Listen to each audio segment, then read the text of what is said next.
Ross, how was your pee break? My pee break? They might flash you undetected. Random, baby. Yeah. Well, thanks for having me. Quite an intro. Let's address the elephant in the room. That's not the elephant in the room. There's no elephant. Nobody cares. I, too, am a thought criminal. Good. Well, I like you already. Does this look like a girl who's joking around? No. But how much do you actually understand money? Especially the new wave. Beauty or intelligence? When you unleash both, it is men's kryptonite. Welcome to Talk to Me, Taylor. Boy, oh boy, do I have news for you. No, I don't. Well, I mean, I always have news for you, but do I have a show for you? It is stacked. It is stacked in all the ways. But before I bring, you guys don't even know. It's like ain't no party like an S Club TTMD reboot party. I have my own little ramblings to get you like primed, foreplayed for our first guest who it's actually going to illuminate and validate my feelings that I didn't think the internet could become more brain dead. But here we are, never ceases to amaze me. So she put up a story that went viral, calling out very basic common sense logic against CNN. And then I'm going to bring into the chat, it's sort of like a juxtaposition, bring us to a better time, because I have part one of an interview with two directors of a new rock and roll documentary that really celebrates like rock and roll bitch, like the renegades, the misfits, the not this pussyfooting bullshit we see now. Oh, I need to get paid to give an appearance. Oh no, I can't say anything that's a little scary. Oh no, my PR is gonna spank me. Like, no. Okay, before this whole travesty of what it's become, like the real.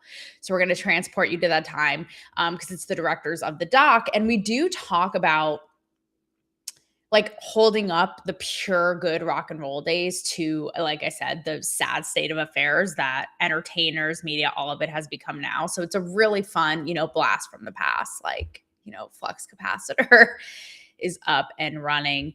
But first, while our guest makes her way into the chat, I'm sorry, I have to continue on about this because my brain, I can't get over it. I cannot get over how this is being handled. Now, I was told that I shouldn't be cussing as much, especially starting my Evie column, which gird your loins for Friday's column. Okay, let's just say it's going to trigger a certain cohort of people, and I can't wait. But I was told to be a lady, not cuss so much in video, in print, not fit to print, and only to use it with emphasis and to really proclaim something. So here it goes.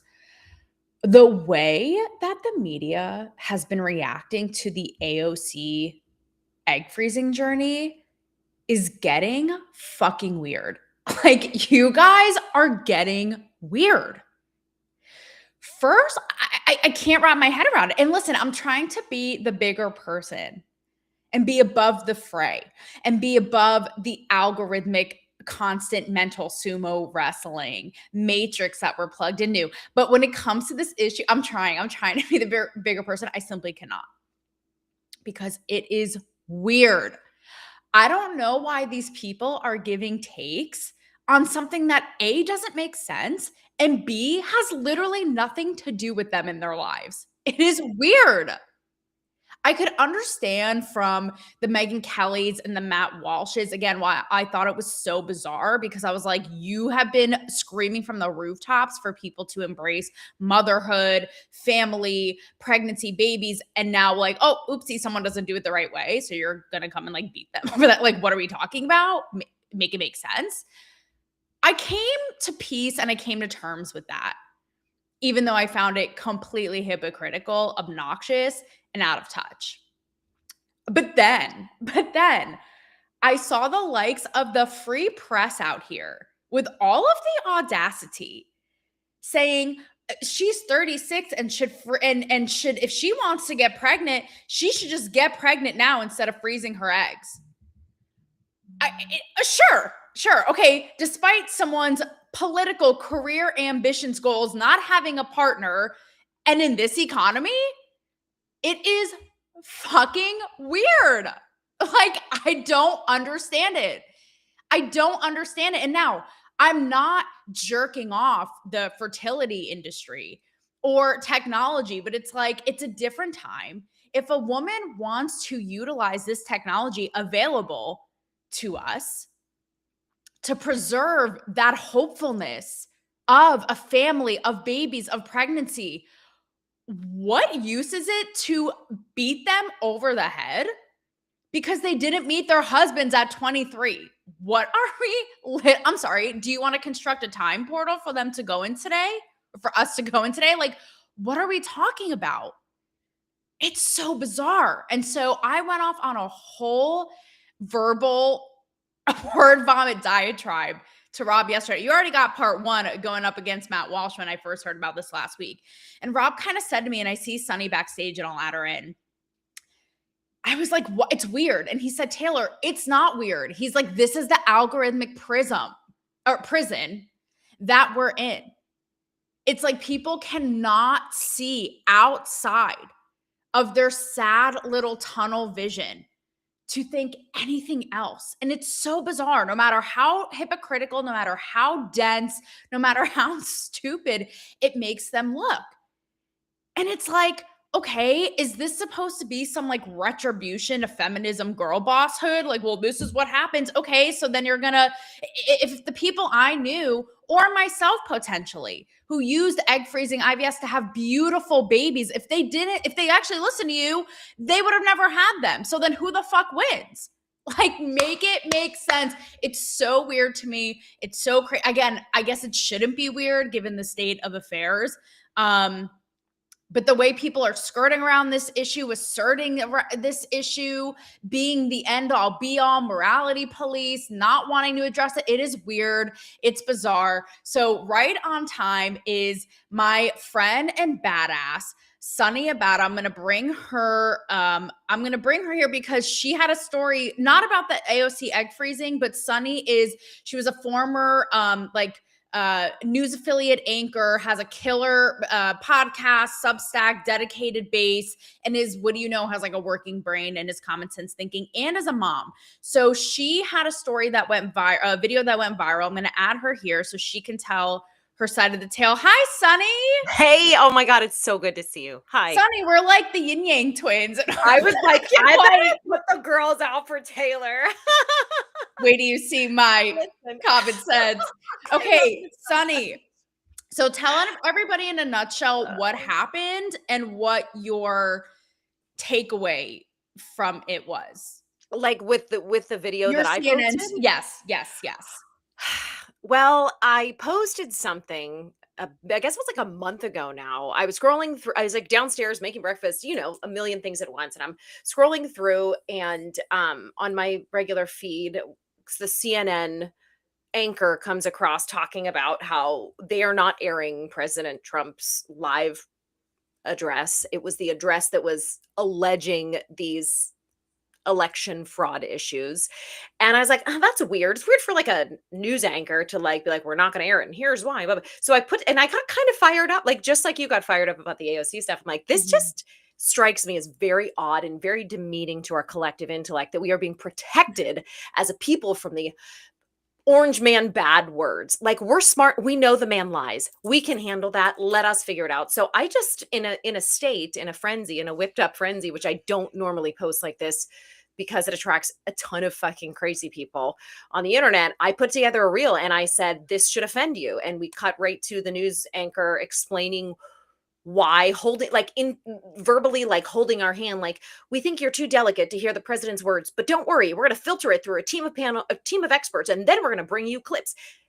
Listen, I worked in TV for 15 years. I've been in the media space for 20 plus years. I know what the rules are. I know what the regulations are. I know what's regular and what's standard and not standard. This is a very unstandard approach, given the fact that the president is speaking. A live address is almost always carried in its entirety.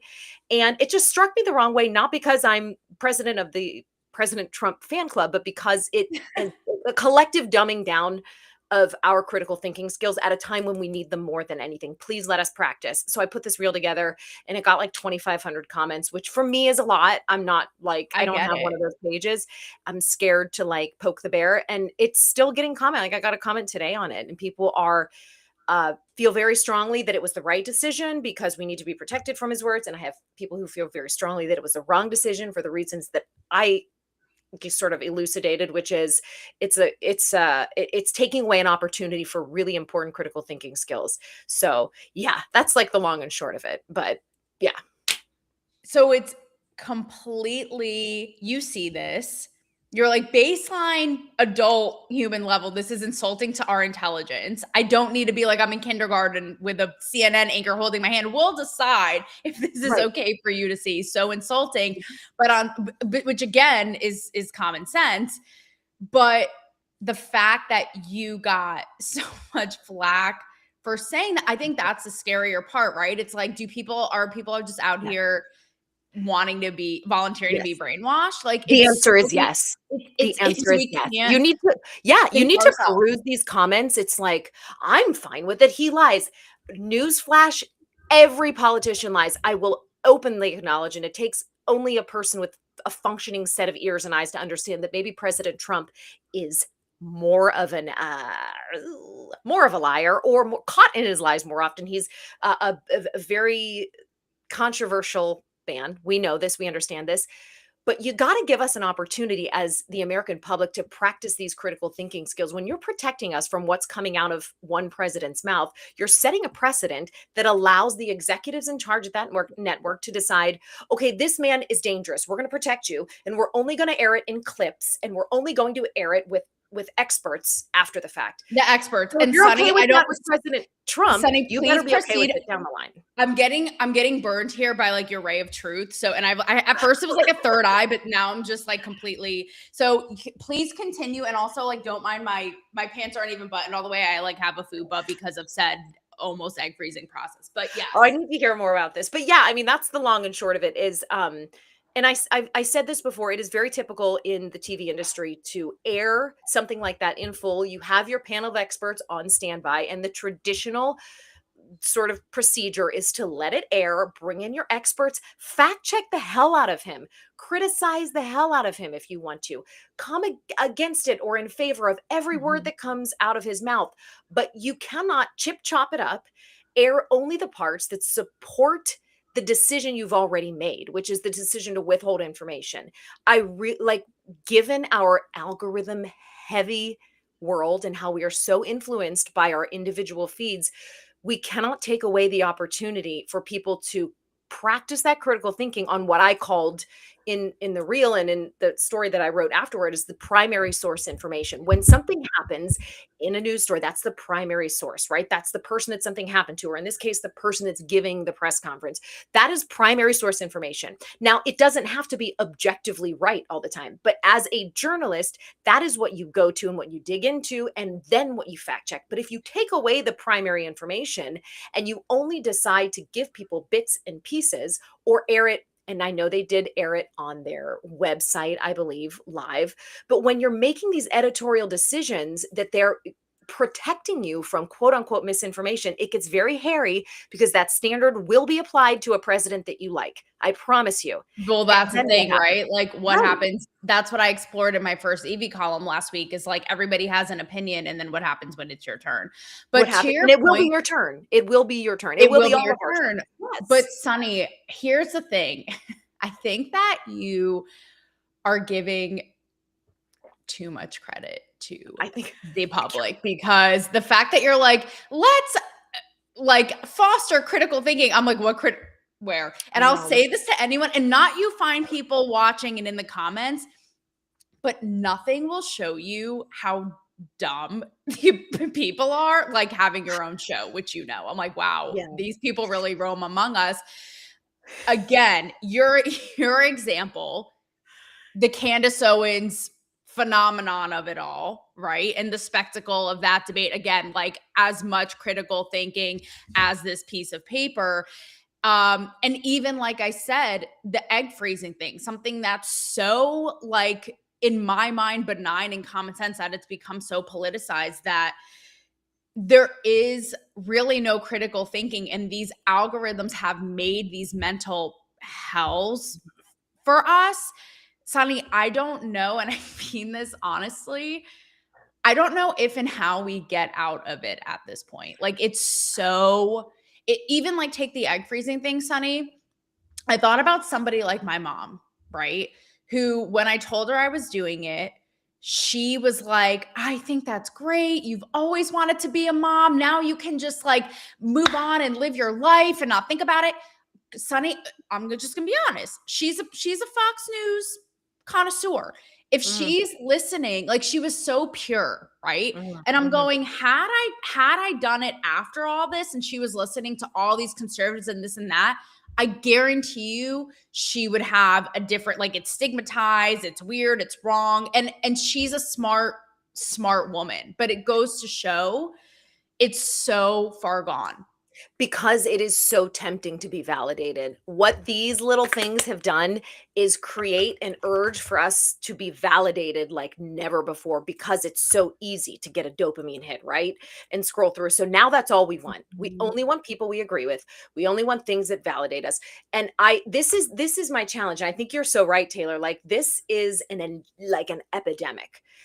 It is Yes. every individual person's responsibility to assume curiosity and to assume responsibility, and this is why I'm so passionate about sourcing from different sides. I know there are services that do this now. I do this in my Substack column, but you have to want it. It's like I tell my kids with life things. You want to be a good athlete, you better want it. You want to get into you I you have to want to reach out of that bubble, or you will consign yourself to just an echo chamber for the rest of your life. And maybe will you be comfortable there? Yes, but you will be missing out on an entirely fulfilled experience and understanding things on a greater level. I really think it's at this point more psychology than intellect. I think people are fully capable of Yeah. intellectualizing a different opinion. They don't have the urge to do it though, because our culture rewards our victim culture rewards being offended, being validated. It rewards feeling over fact. And we have and Yeah.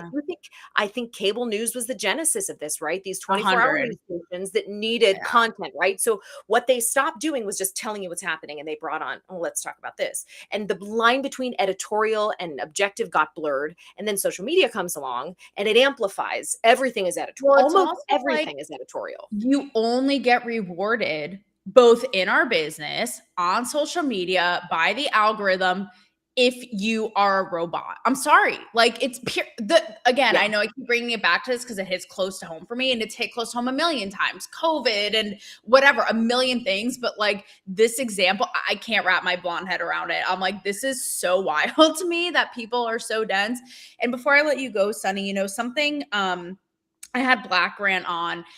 He's like the only influencer besides you that I actually like to listen to. Like the two of you are like the only ones because everyone annoys me and you can think clearly. But he basically said, we were talking about Candace Owens, right? And it pertains really to any of this, but it's like these people will uphold this person as their messiah because otherwise, or whatever it is, ideology, because otherwise their entire worldview will just completely shatter and be Right. dismantled. It's like they can't handle it. So I don't know where we go from here. I'm curious, like just the last, minute or two here, your thoughts, Sunny, as this pertains to the fertility conversation, how nuts it, being a mom yourself, Mhm. having kids, in this world, like what you make of all of it. I mean, I caught up quickly on. I didn't realize there were so many opinions because I heard it happening. I was like, "That's great. Crazy. That's good for her." Like, who? Why can't we just No, be it's like weird. that? Is the way it is. Technology that's available. It is a possibility that is out there, and I applaud when women make the decision to consider motherhood. I literally I wasn't like, oh, holding babies, girl. Like I was like, I'm good. I have had kids, and it's the coolest thing in the world. So when I'm like, if I'm not surprised by how fun motherhood is, I'm like, anybody would be. So when I see another woman, like I feel that I was ambitious and with big goals and thinking like, you know what, this actually could be in my future. I think it's wonderful. It is such a gift in so many ways. And it is disappointing. And it often comes from, well, I guess not all the time. It comes from women too. But sometimes I Yeah. have noticed, and this happens after you have the baby too, when you do things in a way that people didn't do it themselves, it is foreign and it makes That's them be it. like, ugh. That. Like it It's gives them that. that, ugh. Yeah. It's And we that have to part. fight that urge. Yeah. Like let the woman with live. any of with any of Yeah. this, right, Sonny? I mean, and that's how I'll wrap our time today together. But it's like that's what I'm learning from all this. And I think this particular topic, yes, it's close to home, but also it's so striking because it's something so basic and primal. And it's like I can Mhm. understand a politicized president or big issue or the Middle East, but it's like something like this that everybody has it's crazy to me. And it just goes to show how deep the mind rot, the algorithms, the echo chambers have gone. Like it's so crazy to me. We So we cannot win as women. You really can't. So it really after you, is. So yeah. it's with Mhm. thought, it's with anything. It's whenever it becomes threatening to somebody, again, their own Mhm. experience or worldview, they'll go scorched earth. Which Mhm. the last thing I'll say is how ironic coming from both sides that say live and let live, libertarian, blah, blah, blah, blah, blah. Mhm. Like Yep. it's not That's making why sense. yep, you never hang your hat on anyone, like a political party or a politician or a media figure. Like Yeah. again, you have to want it. You have to want to have your own opinions. You got to pull from in here because there is so much noise out there, and like I said, and after you have the kids, it doesn't go away either. People have opinions on how you raise them and how you feed them and how they look and how they're dressed, and you have to get so good at just being like done. We're good. Oh, yeah, that's true. It's That's wild. true. And I wish her all the best. I think that this is not a conversation that politics has to be a part of, like her personal decision to do this.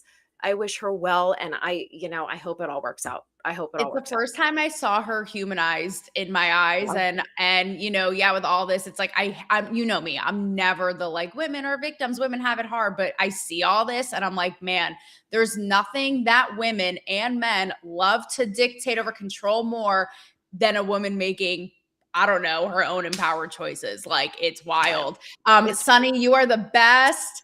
you are. Thanks, And Taylor. come back into our corner of the web again. Thank you for doing the good work and Oh, thanks. maintaining what's left of common sense. Love you, Sonny. You're so fun. Thanks, Taylor. Talk to you soon. Bye. Sunny Abata, everybody. She is the best. We got to talk with Sunny. You got to check her out. Such just, again, normal. The fact that like normal thinking is the fray and like we are the rebels and misfits tells you everything you need to know. So with that said, here are the first 10 minutes, part one of my interview with the directors of the new documentary, If These Walls Could Rock. And it's a very fun ride. I watched it, nostalgic, good days. Maybe I'll pop up and watch it with you and again, just make you feel uncomfortable. But either way, enjoy. Okay.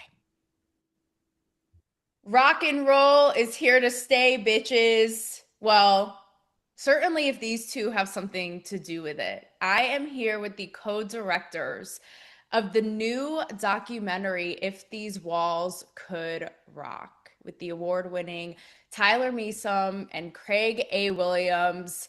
And this movie, it showcases and celebrates a haven of rock and roll, the iconic, legendary Sunset Marquee Hotel. And everybody's in this movie.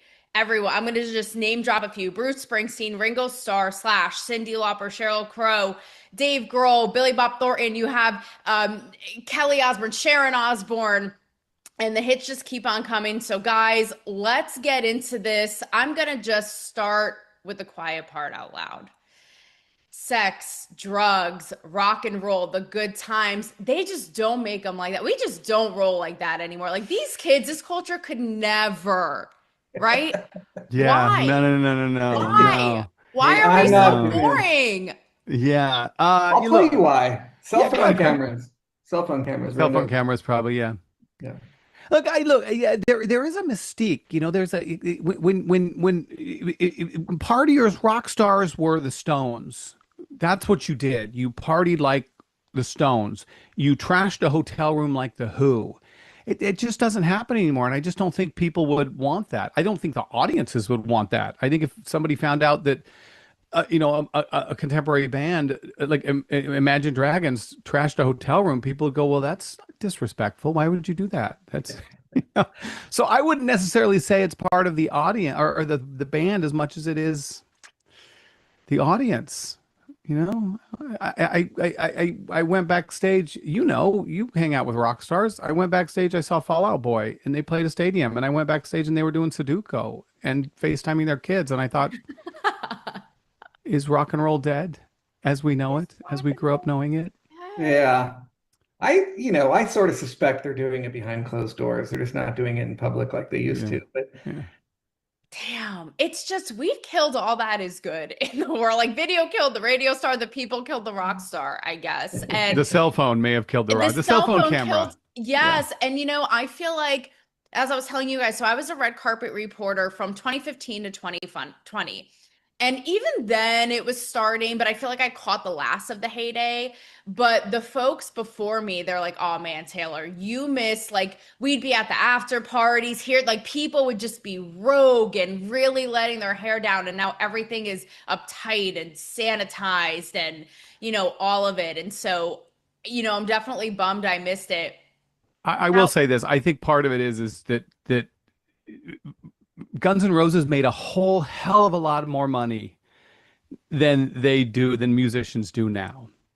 They had an expense account, and when they trashed a hotel room, they sold enough albums that they could pay for that hotel room trashed. I don't think musicians make as much. I know musicians don't make as much money now that they're able to have that fun. Taylor Swift could trash a hotel room. That's fair. She could buy a Madison hotel Square room. Garden. She could trash the whole hotel. Yeah, Craig. Yeah. And she'd be fine.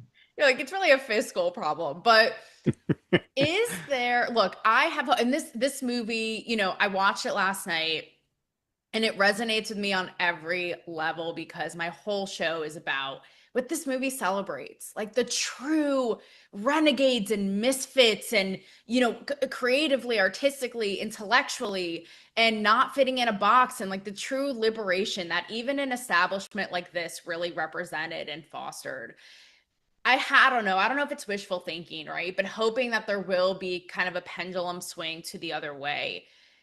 Are you hopeful for that? Or it's dead as dead in this regard, Am I hopeful for that? I would like to see it. Yeah, sure. I think it would be great. I think we need these kind of outlaws and misfits in our society, It's not what I want my kids to aspire to, but I would like to see more debauchery. I want to hear some more. You do hear it every once in a while, and people, like Tyler says, they get shamed for it, so it's like they take it behind closed doors. But sure, yes, bring it back. Fuck yeah. It's funny though, Craig, how you're like, not for my kids per se, but you guys, yeah, that's funny. You guys have at it. There's also a sort of reverence for the musicians that had a good time doing that. But what they did was kind of childish. I mean, there's a moment in the film where Chris Robinson talks about tearing apart a brand new, very nice hotel room and being kind of a dick, and he acknowledges it. And there's an element of like, well, grow up. You're not children. You can't, go up in your room and trash your room anymore. You'll get grounded. So I think what we're missing, more than just that, I think what is missing from rock and roll today is the community. The fact of the matter is people can record an album in their basement. They don't have to go to a studio. They can be rock stars before they play 10,000 gigs. They can record a song and it can be a hit on Instagram. What is missing from today's artists, and I'm labeling all of them, all artists, is the community effort. And when George Rosenthal founded the Sunset Marquee in 1963, he wanted that. I want a place where artists can come, they can be themselves, they can commune, they can create, they can explore, they can have fun, they can throw a TV out of the window as long as they pay for it. And that's what the hotel really celebrates. And Dave Grohl says it in the film. Like, it's still good. He says, I still believe it's best when you get together, when you're working on an artistic project, to do it face to face. And Mm-hmm. as a filmmaker, it's true. We don't do that enough, and I don't think musicians do it enough. That's what we need to bring back, not throwing TVs out of a window, That's fair. being together. You know what it also is? It's like the what do you know, but the balls or the audacity to actually be different. Like, I'm not going to do it right now, but I will pop off on the homogenous, what I call the robot influencer culture of everybody literally being copy and paste and trying to be the same thing to fit an algorithm. And so that's why watching this was so refreshing, because it's like, what happened to that? It's like daring to actually be different and a free thinker. And that's something that when I talk about the swing, you know, if and how that will come back, because everybody is trying to be like everybody else and it's gross. Well, I can tell you one thing that's encouraging right now is, like, at least in Los Angeles, I would think Nashville's the same, is there really is this kind of backyard community that's coming alive again, where bands are showing up Yeah. Yeah. and people are showing up to see these bands. It's not in clubs, it's not online, it's not in arenas. It's like, people just like sending out a blast and being like, here's we're going to play tonight, and people show up and a party forms. Mhm. I'm hopeful for that. Yeah. I It's think literally so. called Backyard Party. I don't know why I'm Yeah. promoting it, but that's what they're called. Like, I'm not paid to promote that, no, but, but it's above my pay grade, no. But no, it's true. I think so too. I think everything becoming, like I said, so homogenous, so fake, so digitized. Like, we're gonna crave that, in person community, that those experiences that like no digital, no nothing, no going viral in your basement can replicate. It just can't. Yep.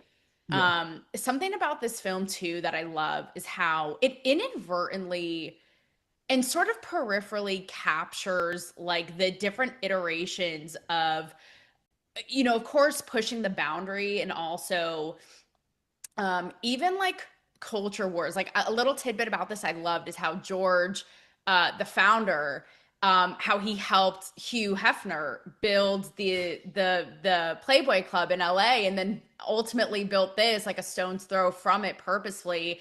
My viewers know Playboy's very near and dear to my heart. I'm the only woman actually who both posed and was featured in as a writer in the same issue, all on Really? free expression. Yeah.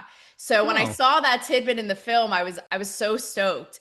And Just so you know, I'm the only man who's ever done that in Playboy, but see, I was different just trying to story. follow Yeah. your footsteps. It Is didn't all. sell as well. That Yeah. didn't sell as well, though, Big Craig. shoes It was to nice. It's fill. unfortunate. No. Big shoes to fill. And I'm sure you guys have thought about this too in the process, right? Like, how rock and roll or music continues to be in the fold, even if it doesn't want to be, or even if it spearheads, um, in the culture wars, and how that plays out. Like, I'm sure you think about that. I think rock and roll has become a little bit corporate. And I think look, Sanitized. a very, yeah, a little bit. I will say, like, we had a really hard time getting contemporary artists to speak in the film. Mm, I think a part of that is, I don't think the hotel means as much to them as it does to Bruce Springsteen. But also, there's an element of, a lot of them wanted to get paid. I mean, and that's, they don't go to parties unless they get compensated, and that's part of the influencer generation of, yeah. Oh, I know. I'm saying something to you, you owe me something as well, and so that's, I think, what I think is a sad element, a sad testament of today, rather than just telling the stories because they're fun stories. It makes me so sad. I've seen it too on my end. It's like everyone wants something, everyone's opportunistic, and it's like, can't we just can't you just do it for what have you, the sake of doing it or being Yeah. part of something? Yeah, and it goes back to what Tyler was saying, which is, you know, they're not making money off album sales anymore. They make money off of live performances, but Mhm. they have to find ways to have a revenue stream of their own, I suppose, to put it in very corporate terms, Yeah, Vicky Great. Hamilton. I know Vicky Hamilton. She was an early manager, and she early managed Guns N' Roses and Poison. And she said, "We used to give away T-shirts to sell albums, and now we give away albums to sell T-shirts." And that Wow, is yeah. really how rock and roll has changed. Dang. And you know what it is too, guys? Actually, Gene Simmons in the movie had me thinking about this because I just saw him at Summerfest in Milwaukee. And he says in the movie, you know,